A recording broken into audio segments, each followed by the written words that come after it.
This unsettling tale is said to be based on true events.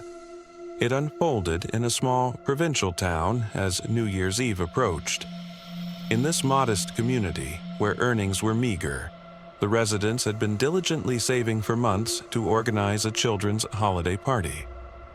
Finally, December 31st arrived, and everything seemed to fall into place. The parents were filled with joy. They had even hired a Santa Claus, who arrived right on time. The event was held in the assembly hall of the local school, and parents watched their children's laughter and excitement with pride and delight. As the festivities progressed, it was time for games and contests. Everything appeared to be going smoothly. At one point, Santa Claus suggested an activity. The parents would step outside the hall while the children swapped costumes. The idea was for the parents to re-enter and try to identify their own children in disguise.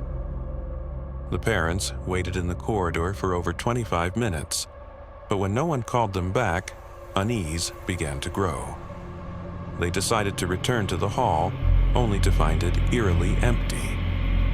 At first, they assumed it was a prank, but as minutes turned into half an hour and beyond, their concern turned to outright panic.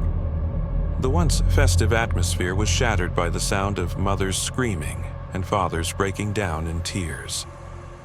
Eventually, the school managed to re-establish phone communication. The principal, visibly distressed, received a call that only deepened the horror. The man, who was supposed to play Santa Claus, a member of the local theater group, apologized profusely for not making it. His way had been blocked by heavy snowdrifts. By then, the school was overrun with police officers. Distraught parents frantically recounted how they had sent their children off to play, how they had searched for them afterward, and described the costumes their little ones had been wearing. That night, 18 children between the ages of 6 and 9 disappeared. 8 boys and 10 girls.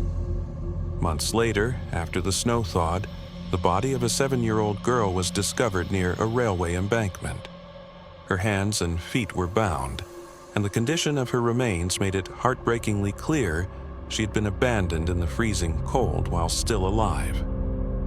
She was identified by fragments of her festive dress and a prosthetic eye.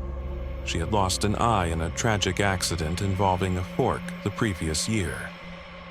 Investigators theorized that the perpetrator, posing as Santa Claus, may have been searching for children without visible injuries and had left her behind for this reason.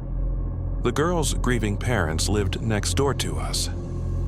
As the snow continued to melt, the remains of 10 more children were uncovered.